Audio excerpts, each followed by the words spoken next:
I'm sorry, mama. I never meant to hurt you. I never meant to make you cry, but tonight I'm coming out my closet. The Trump curse strikes again. This story starts with a cringe-inducing parking lot slam poetry and ends with a man accidentally admitting that he is gay, or at least bi, in an interview to promote his new album, called Revival. It looks like Marshall Mathers has indeed been reborn.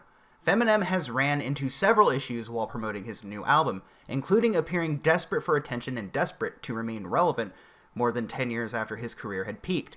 It's understandable that someone would want to still create music long after their talent has dried up, out of boredom, if nothing else. It's the calm before the storm right here.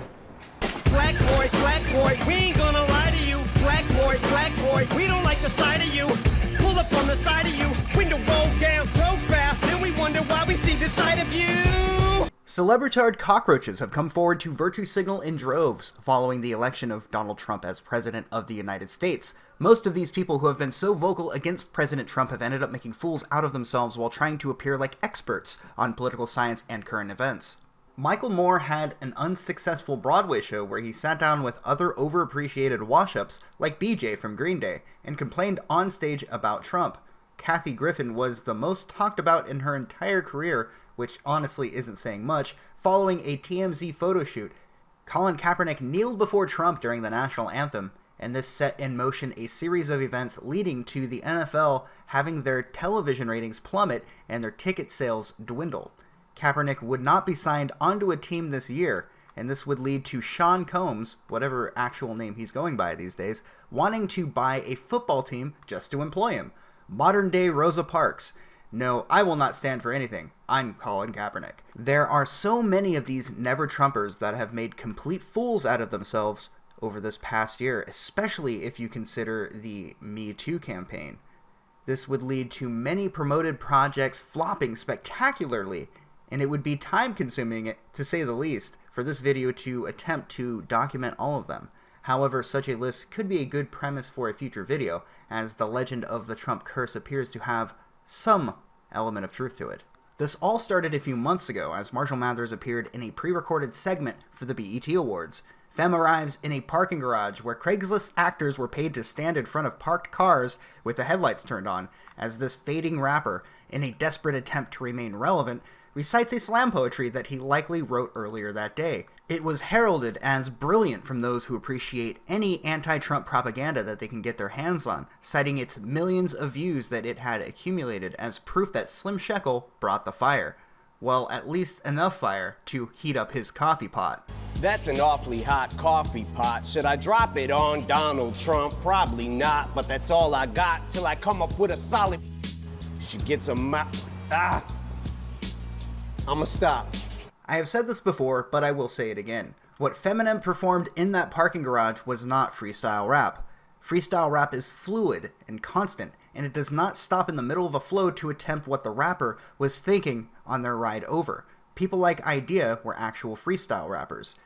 Fem's whining is nothing short of a tantrum attempting to be repackaged as a rap, but it was not a rap. It was slam poetry, and slam poetry is awful, even when it is good. Not too long after this slam poetry went viral, making Eminem the center of conversation throughout water coolers across the nation, Fem would go on some radio shows to promote the upcoming album, Revival. Some people feel that he came off as even more desperate for attention on this interview than he did in his slam poetry, if that is even possible. Cypher, were you extremely angry?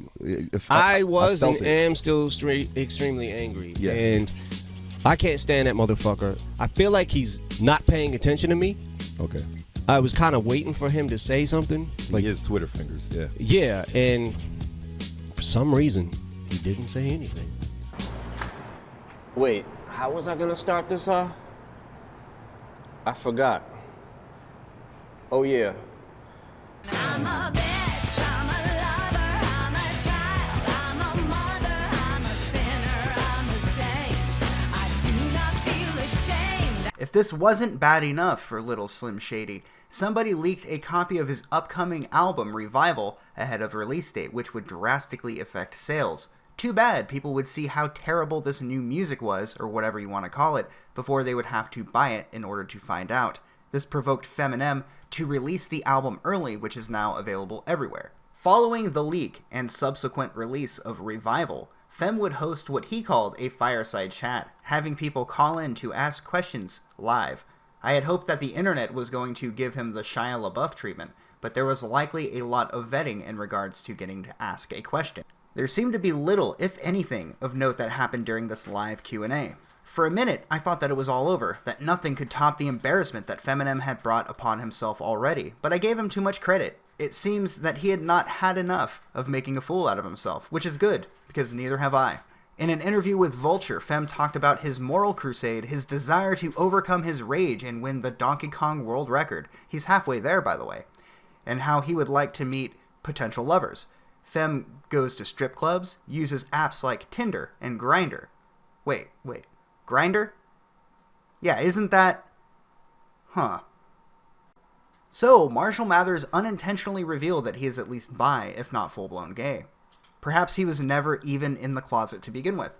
Although, I think Eminem wants attention so bad that he would be willing to bend either way, be it man, woman, or otherwise, just so that he would have somebody to console him about not being noticed by the President of the United States for his awkward, cringe-worthy parking lot slam poetry. One last thing before I end the video. Fem has actually mentioned that he is so ashamed of being white that, well... All I wanted was a lousy letter of a call. I hope you know I ripped all of your pictures off the wall.